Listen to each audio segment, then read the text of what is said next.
Good afternoon, sir. Sir, what can you say about the Cluster 5 competition last September 3? Okay, so the cluster competition for Cluster 5, wherein SCA Dagupan is part of it, is actually the regional competitions for our talent, competitions for the whole STI network. So the candidates who won or the participants who won during our school-based competition were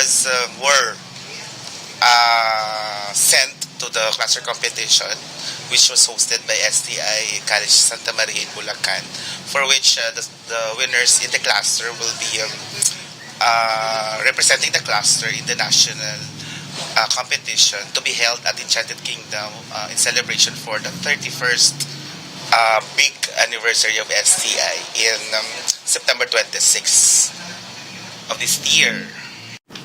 So, sir, what are the benefits that the participant can get by joining the cluster?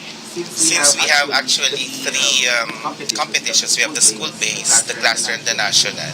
So definitely our students benefited by showcasing their talents and somehow enhancing their personality and, of course, their God-given talents.